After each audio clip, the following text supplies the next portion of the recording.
Welcome to Heroes and Droids, your guide to movies and TV shows about superheroes, sci-fi, Disney, and action, from Marvel to DC, from Star Wars to Star Trek, from James Bond to the Fast and Furious. We will review theatrical films and streaming delights you care about most. This week we're reviewing the Book of Boba Fett, Episode 2.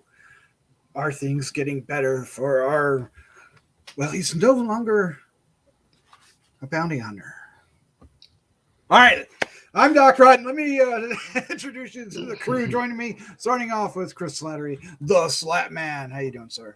Good. A little disappointed. I thought you guys would be carrying me in on a giant freaking like Boeing litter. Like what is it that they used to carry like the Egyptians on, Egyptian pharaohs on?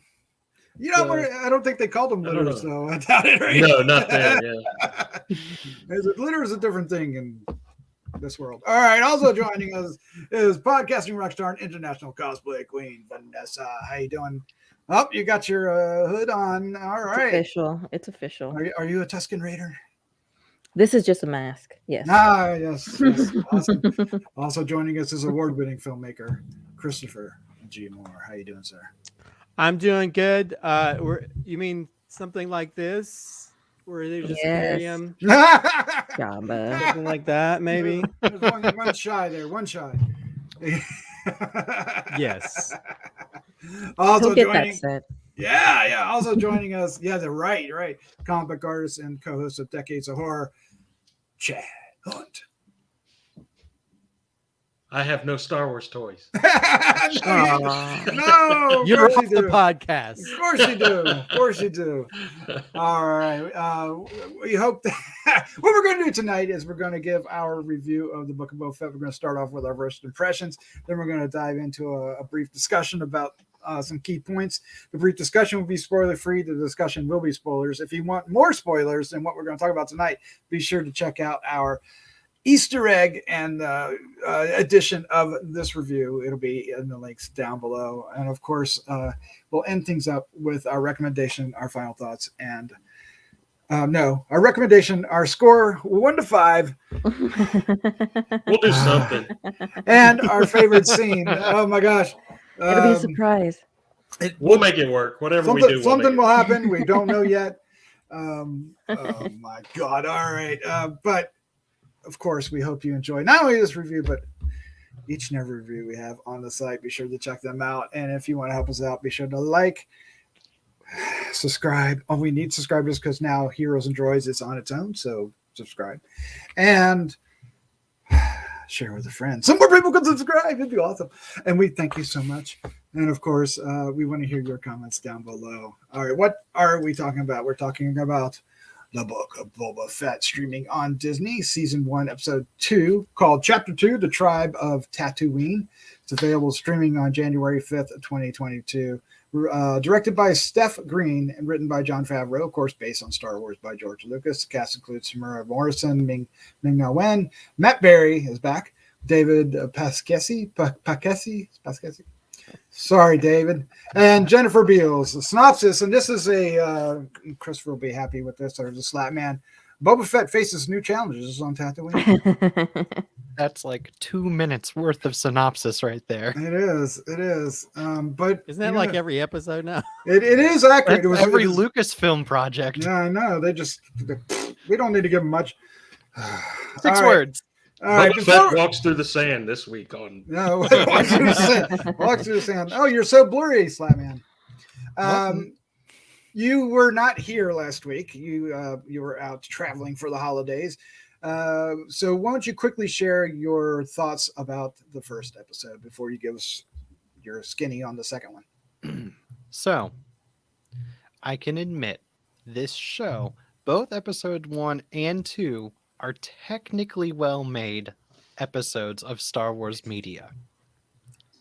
They have good scripts. They have good to decent performances. They have good effects, and they really do a lot to just flesh out Boba Fett, or they do a lot to flesh out just things that we love about the Star Wars universe, and a lot of things on Tatooine. The first episode was kind of meh to me. If I was to give it a rating, I'd probably give it a 2.5 or a 3 out of 5. I hope it's three of these. Thanks. I don't think it's bad, but I don't think it's great. I did not think the first episode was as strong as, say, the first episode of The Mandalorian was, or the first. It was probably on par with the first season of Clone Wars, which is great at moments, but not amazing overall, if that makes sense. And there were moments in that first episode that I thought were awesome. Luckily, the second episode is much better. All right. We'll dive into that. Dive in. Give me your first impression of episode 2. I think it's a vast improvement over the first episode, and I think a lot of it is, and I hate to say it, it spent a lot more time with the Tusken Raiders and less time with Boba Fett post Mandalorian. And I think that's what I'm more interested in this series. So when we lose the Tusken Raider portion of the show, I don't know if I'm going to be interested in that storyline. Uh-oh. Wow. Yeah. Sourpuss. Yeah. I don't know. It's just something about the storyline of the post Mandalorian Boba Fett is not clicking with me. But what is clicking is every moment that he's with the Tusken Raiders. And luckily this episode is a lot of that. And there are amazing set pieces, and there are great moments of lore building and great moments of acting from, a lot of visual acting from the Tusken Raiders. And then Tamura Morrison seems to really be giving it his all in the flashback scenes, and I don't get the feeling that he's giving it his all in the present day scenes. So that's my first impression. Interesting. All right. Well, you came back for that. Jeez. No, I'm just kidding. All right, Vanessa, you're up next. What is your first impression of the Book of Boba Fett? This episode, I really had a good time with. I loved the structure. I love that it was so much an homage to those classic westerns. I love westerns, so seeing it play out the way, too many spoilers. Gonna spew out spoilers. I'm really loving how we're getting to see who Boba Fett is now post Mandalorian, and how he got there, why he got there, why he is the way that he is. I'm really loving seeing that and seeing this relationship with the Tusken Raiders. And Chris is right. I'm going to miss them when they're gone if we don't see much of them for the rest of the season. They've become such an integral part. But I have a feeling they may be around a little bit longer. And the twins. I was so shocked and surprised and giddy over seeing them. I don't know why. It was so unexpected. That it just, I don't know. I just really love this episode. And I don't remember if you said it pre-show or if you just said it now, but you said that 90% of the show was flashback, and it is. This particular episode does feel that way. But there's so many cool things that they fit into it that it just had me hooked. Had you hooked. All right. Chad, sir. like the gaffy stick. Like a gaffy stick. Chad, what was your first impression of the Book of Boba Fett? Episode 2. Well, we finally got an episode that's close to an hour. And I love that they're taking whatever time they need to tell a good story, whether it's a half hour, 45 minutes, or an hour. They're taking their time to do the story right. And that's what I like a lot about this series. And I love the flashbacks. Like I said last week, I love seeing, like Vanessa said, what's bringing Boba to this point that he is where he is now. And the impression that we had of Boba during the Star Wars movies of him being a bounty hunter and this ruthless bounty hunter and this and that. We're getting to see more of Boba as a person, what makes him tick, and what this going through these rituals with the Tuscans and stuff like that. That's sort of molding him into who he's going to be when he steps back and takes Jabba's place, and which I find that really, really interesting, and I find them both equally interesting because the way that he's moving into this crime boss role. I just find it very interesting how he's interacting with other characters in this world as he's trying to take on this role. So it continues to be very interesting to me, and I'm just loving it. As somebody who's always loved Star Wars, the movies, I never got into too much of the minutia of the outside stuff like books and outside of the comics when they first came out, the ones from Marvel. Reading those, and I've read a few of the later ones, including the one with the Wookiee that we saw here, and so I'm really still interested in this, and I really love it a lot. I love it all. So I like where they're going with it, and this was, Chris is right. This is a much better episode than the last time, and I know last time. We left a little room for. I didn't leave any room for improvement, but it did. It improved anyway. So we need to move the score up to a little bit. So yeah, I liked it a lot. Perfect. Christopher G. Moore, what was your first impression of episode 2? Oh, I loved it. I mean, this one is directed by Steph Green, who she actually directed. At least one episode of the Watchmen TV series, if you guys saw that. And I think there's a lot of really interesting storytelling in this, whether it be the whole Tusken Raider angle, which I think it has probably one of the better action sequences compared to some of the Star Wars stuff we've seen. The whole train sequence is amazing. But yeah, and normally I'm not into the political angle. Always kind of tunes me out. But I love the criminal political angle of it. Yes, you like the underworld, my friend. I like the underworld, and that's very interesting to me. And so much more so than Senator Fish Face or whatever. Racist. Oh my God!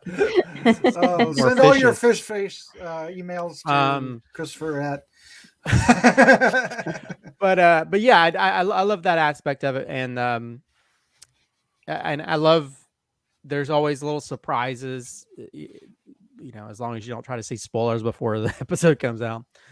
There's always surprises when you hear the drum stuff. You're like, "Ooh, what character's going to show up?" And like, "Ooh, cool." And then the other characters show up from other places, and so yeah, I'm really interested to see where this goes. I like the Tusken Raider story, but I like what's being revealed more and more with the current story. What's happening, how he's sort of trying to create his own tribe, and sort of not being that loner that he was in the past, and actually feeling he's trying to gain a family again, like the family he had with his father Django. Trying to create a family of people that's all about respect. I also like that the Gamorrean guards are like these killer guys with dad bods. They do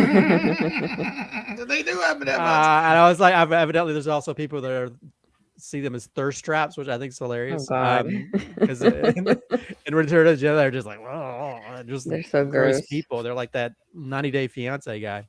Well, they are a little smarter this week. Big Ed. They know how to get out of the way when they need to, right? So yeah, I don't know. I think it's a fun episode, and this definitely leans into the Western stuff, and also I like this is a Disney property, and they have a big acid trip. I know. Isn't that great? So yeah, it's I think it's a really fun story, and I think it's definitely building on the last. I mean, granted, the first episode, I gave it a 5 just because we got to see what happened to Boba Fett.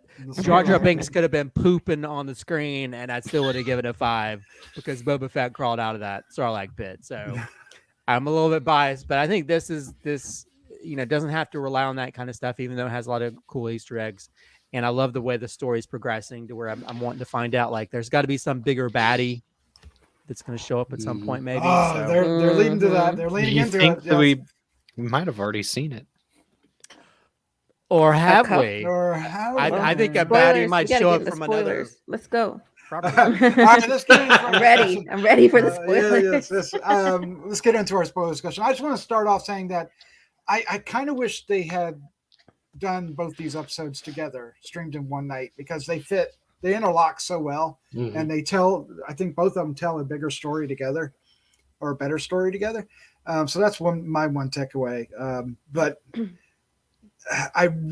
I think the key that a lot of people I think may be missing is that it's the story of how Boba Fett goes from being, the bounty hunter, the loner, to being a leader. He actually is becoming a leader, and we're watching that progression, and then seeing at the same time, because of the the flashback aspect of it, the result of that, and how he's wanting to rule with respect and stuff like that, and how he they could have start shooting a bunch of people any time, right? But no, they just face him down.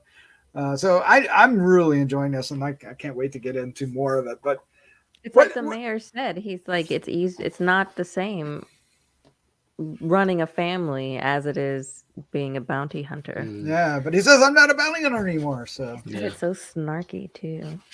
even though technically so we get snarky. 3 bounty hunters in this episode, including Fennec and Boba, and a very special new person, The hairy one. the hairy one. He was badass. I was intimidated when he walked out. I was like, shit, it's over. He's big. I know. It's like, And he's black. Like, it's over. Can we be in spoilers now? We're in spoilers. Yeah. Yes, I announced it when I said, Okay. let's go. Okay. Yeah. In the comics, they just simply call him BK to keep. Well, it just short. the way he looks, the way his eyes are. Yeah. He's got like these piercing eyes. And Mhm. so Yes. it's really cool to see, like, because I feel like most of the Wookiees that we've seen in the universe, they've been okay, but this guy walks with this swagger that's like, I will most kill of them, you. they make them slaves, right? And they skin them and they like treat them like non-sentient beings. So he's like, I am not a slave. There's a duality between him and Boba in that respect, I think. Well, he got kicked out of the Wookiee planet because he was too tough. he was causing too much trouble. He's a- He got he's a kicked out of his troublemaker. own planet. So in the Dang. comics, at least. So I mean, he's pretty badass. So I kind of want to see more of that guy. I think we will. I have a feeling we will. Yeah.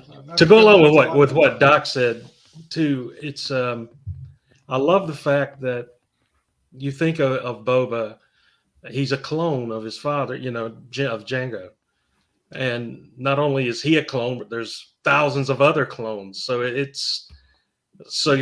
makes you imagine what he's thinking to himself, like, I'm not just a clone. I want to be my own person, and I want to be, something else. So he becomes a Tusken, which is pretty cool. It's pretty cool. Yes. And they teach him these ways and everything, and he's essentially a Tusken Raider at the end of this.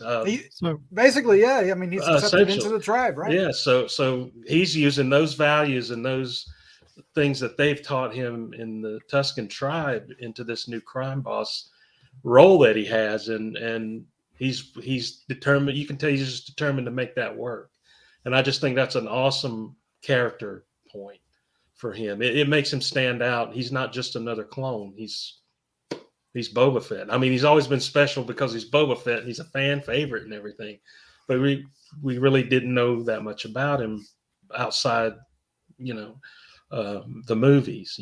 Right. I mean, he's had a lot of exposure in books and stuff like that. So this is really, really interesting to me, how they're doing his character and everything. So Yeah. Because basically, he's a blank slate for us to. yeah. We've seen him for 10 minutes. I love the like when they start shooting, the people on the train start shooting at them, that he saves the kids. He saves the little kid Tusken Raiders. He puts them back behind the bantha that had been shot. So now banthas are getting killed left and right in this show. oh my god, They but won't move. they They won't move. They're trying. Well, they're the biggest targets. I They know. are big targets. Yeah. They need to cow tip those suckers. Yeah. I mean, come on. I mean, Something. it's like they're big. I gotta push them behind a dune or something. They travel in single file because they only have Although- one bantha left. Although my one issue is with the Tusken Raiders are badass, but evidently they don't know how to deal with water. No, Oh my Let's just god, I know. Open up this big thing of water, and we're gonna Yeah, put it- yeah. come they're on. not doing everything Like, it was else. fun at first, but then you're watching that and you're like, It's maybe, like, look at all the maybe water you should that's plug seeping that out back of that up. thing. Put that Yes, back in there. yes. They wouldn't need to look for those little, I mean, you have to containers think anymore. of it. You have to think of it from their perspective, though. They've probably never seen running water in that much capacity before. That's true. They That's were Well, like- that's true. They That's probably did true. the same thing like when they did the bikes and they start taking it apart like Jawas. It's like Yeah. Yeah, these are bad. Let's not use these. No, that was a great scene too, where he gave him the gift and then they start destroying it and he's like, no, Yeah. I'll show you how to use it. Yes, yeah, and the training, the montage training Oh, them how that to ride it was Oh, was good. funny and Yeah, it was, and it was also entertaining and it was heartfelt. So it was really Well, the whole train thing was funny, exciting, Mhm. and it was great. It was such a great. And I'm starting to get a crush on this Tusken warrior, female She's a Tusken Raider. badass. She's Yes, so she is. badass. And then there's a moment where she turns into what normally like Jason Voorhees would be, where she's just one by one, she's taking out all these guys. Yeah. So but she I gets was like- she gets her Marvel hallway scene she's inside like, the Yeah, throwing she's the people out the badass window. action hero of that episode. I mean, Yeah. literally, she's so freaking badass. I mean, she trains him.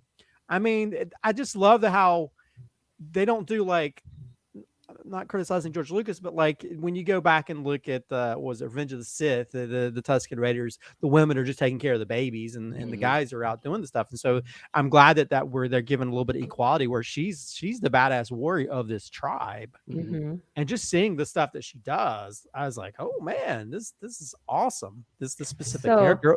And that's the stunt performer that does like Yeah, I just stunts found for Brie that Larson out. and stuff. Yeah. Yeah, she's Mm. actually a stunt actress that's Mhm. doing all that acting, and that's I do love to see more and more of that too, because these people are putting in the hard work, Well, Yeah. right? And the- Shang-Chi, yeah, being well, um, this episode, the assassin guy is actually one of the stunt performers who actually has done stunt stuff for I can't remember his name. He was the guy that was over the town that had Boba Fett's stuff. That was in the western town from Ugh. Mandalorian. oh my god, because you asked me now, I can't But remember. he was the stunt double. Also I think one of the Gamorrean guards is a stunt guy, and the other guy is supposedly an MMA fighter. Mm. So I'm glad that they're incorporating it because, and of course, when you're Tusken Raiders, you don't necessarily see your face, so you're normally emoting and doing stuff physically, so that works pretty well and gives them a chance to be a big part of the Star Wars universe. Oh, another thing I found out is that the sign language that he's using was also used in The Mandalorian. That's how Din communicated with the Yeah. Tusken Raiders in The Mandalorian. Oh, nice, So nice. yeah, that's a little callback kind of to that, to how they can communicate through sign language. I love how they like Jennifer Beals' character and the Hutts, the twins. Mhm. They're I think this is twice now. Somebody's asked him, "Why didn't you come into town on your litter? Why didn't you Mhm. have?" They your keep people asking Oh, Yeah. I didn't see your litter. Yeah. These people are all rich and they're all comfortable in how they are, and I think Boba makes them very uncomfortable because he doesn't do that. He doesn't come in with a lot of pomp and circumstance. And Well, I mean, you have to think of it this way. Some of these people probably were born into Jabba's rule. That's Mhm. all they have known Mm, is the way that Jabba works. And from the impressions that we get from the Phantom Menace, Jabba's very much has been in power for a long time. Mhm. And that was at this point, like what, 40 years ago, 30 years ago? So like just It's- think of it that Back way. when the twins Yeah, were younglings. yeah. Well, and they did yeah. say how long Bib was in power, right? They haven't really said how long he actually was I mean, had taken over Boba's role, or not Boba, but Jabba's role. I mean, you Oh. would assume it's been five to Yeah. 6-ish years Mhm. since Jabba was, Oh, that's true. choked to death. Well, I mean, I mean, that whole litter thing is meant to be sort of show your power. You know what I mean? Right, Because I mean, the two twins, are getting to Jabba's level, and having two of them on the same thing, they could easily be on something that had rockets to help them stay up. But no, they could Yeah. actually get different people. They want it to be people. And there's yeah. and if you notice, there's different types. There's even like the Nikto aliens or whatever. There's one of those in that, so that they use that as a to show their power. Like, hey, Right. if you do us And- wrong, we're to make you carry our fat asses I, around. did, I like it. Tatooine. I like how I they did show- not expect to see Huts. I did No, I didn't not either. expect Not to at see all. him at No. all. I didn't and either, They were like, And when a I heard those presence. drums, I was like, you think that because they talk about the Hut land or something. No, Yeah, and he's like, they wouldn't leave their debauchery, and then you start hearing the drums and the thuds and everything, and like, oh crap, what is this gonna? Oh, who are the twins? Yeah, and the whole thing is buckled. I love how they show the weight of it. Yes. know, Oh my right? gosh, that was Yeah. a cool scene to have. All right. Well, let's get on to our final thoughts because we have some lizards to shove up our nose and have a Oh, good time tonight. So good let's. Lord. I hope not. Well, yes, you do. Was All that right, a Geico ad? No, Slatman, you're up first. What is your recommendation? Your score 1 to 5, and your favorite scene. I think it's worth watching. I think a lot of people will get a lot out of it. The show is getting better. And I hope it continues to get better. I'm really worried about that post-Mandalorian storyline though, because it seems like a lot of the actors in that section aren't really giving it their all, and I don't know. I'm something's not clicking with that for me. But if you like Boba Fett, if you want to see what happened to him in the 5 years between, Return of the Jedi and the Mandalorian, then this is the show for you. But it's Definitely. not 100% the show for me right now, and I hope it gets that way. My score is a 3.75. Okay, well that's better Okay. than the 3 that you gave the last one. Yeah. I said it would be a 2.5 or a 3. No, We're going with I 3. just heard 3. Yeah. I didn't hear the 2.5. I just heard 3. And most of what the 3.75 comes from is the train sequence. And I'm not taking the whole train sequence for my favorite scene. I'm taking specifically the scene where the Tuscan warrior, we really need to figure out that their name. Goes into the train and takes out the pikes one at a time. That scene is so it's comically it's so funny. And I don't know if they meant for it to be so funny because of just like how it's just like pops head up. Oh yeah, she Gets pops up right like a back down. whack-a-mole. And they're back Yeah. behind her. Yeah, it's like that is like it's well done. It is well It's a done. great set piece. Yeah, I think you might be getting a really strongly worded email from Christopher G. Moore about that. All right, Vanessa, what is your recommendation? Your score favorite scene for Boba Fett episode 2? I absolutely recommend it. I see the trajectory of this show as just continuing to go up, and I get that we haven't had that big kind of moment yet. I feel like something is gonna. I feel it. I feel it bubbling up, and I really feel like they're building up to something really huge, even beyond this altercation that they're going to have with the twins at some point. So I'm all on board for it. So I definitely recommend you check it out. Even if you wait till they're all out, I would say if you want to keep up with the excitement, watch it week by week, but also wait till the end and watch them all together. I can't wait to do that. Yeah. I'm gonna give this one a 5. Yeah. I Yeah. from The Mandalorian through Boba Fett, I am falling in love with these Tusken Raiders and their story and their lives and their history, and the way you said they have ancestral claim to these lands. Like that just struck me. It's rung deep with me, and I love that. And I love the way that they're incorporating Tamara Morrison's own heritage into their backstory, his backstory, using Native American culture in their backstory, all of these things that they're pulling into it to develop them. I'm really, really loving. And there are several scenes I could pick as my favorite, really. Oh my gosh. There's so many. It's so hard to choose, but I think I'm going to pick the bar fight. We didn't There even you talk go. about it at all that much. Check out the Easter eggs episode because we do talk about it there.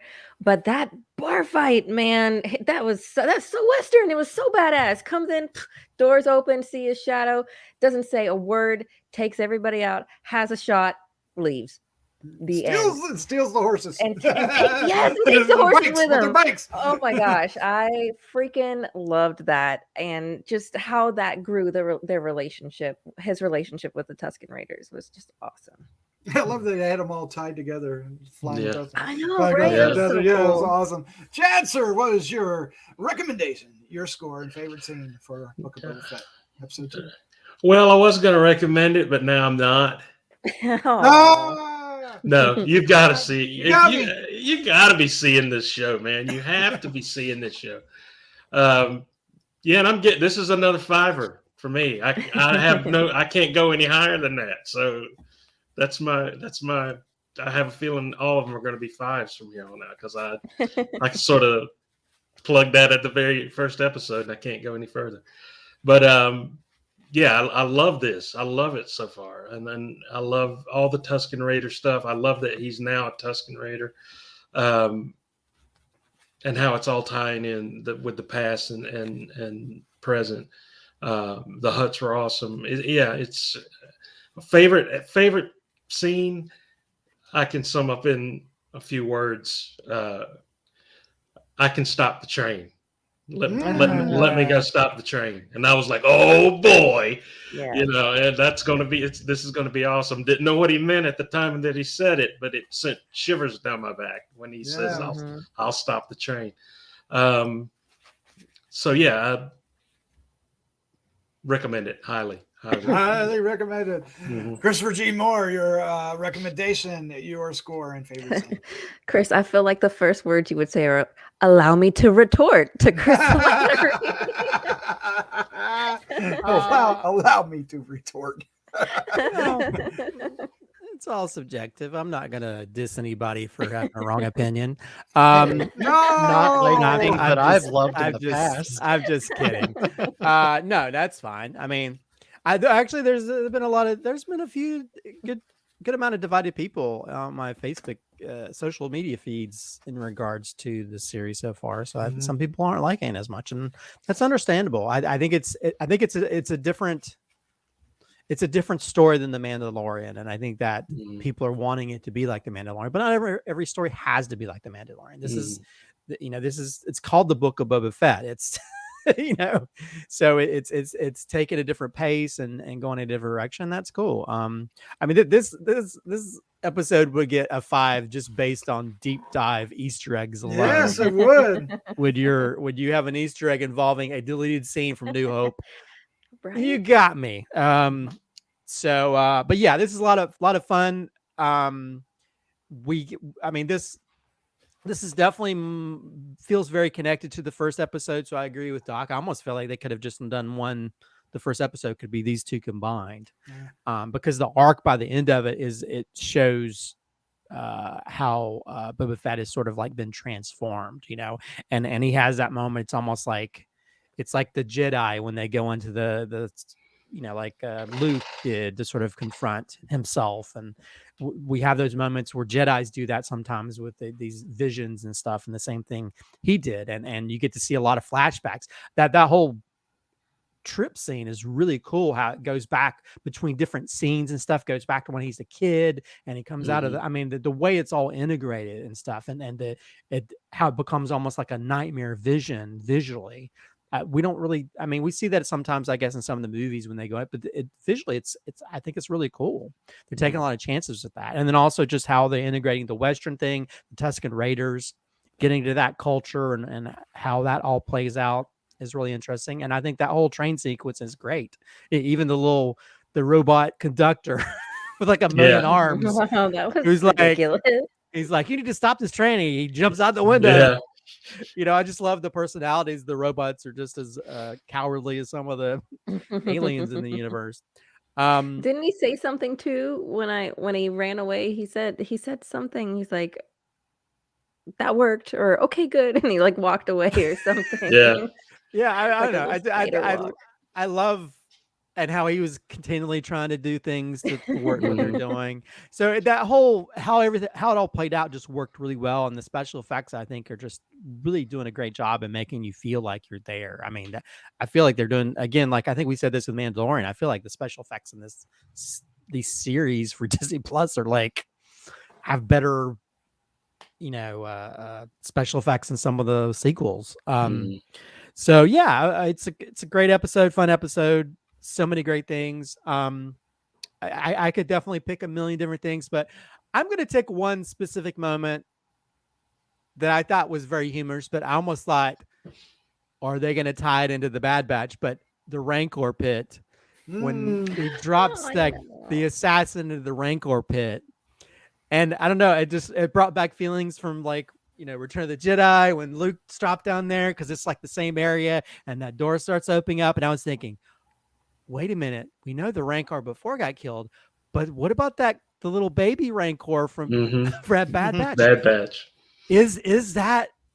I was like, ooh, and then it doesn't show up, and it's just empty, and there's just like a little rat, and they're like, and Finnick's like, it's empty. It's like this badass assassin is not bad at all. He's bad, he's not badass. So yeah, that's probably my favorite scene, because it was cool to see that, because that's like one of the cool parts from Return of the Jedi, the Rancor pit scene. So see that, and it's played kind of like for laughs, but at the same time, there was a build up like, ooh, we get to see the little baby Rancor, and I kept expecting him to come out like and be loving and not be scary. But I kind of wish there was a Rancor down there or some other animal, but I think the humor of it was really entertaining. Yeah, it's all about the reputation, right? So that's awesome.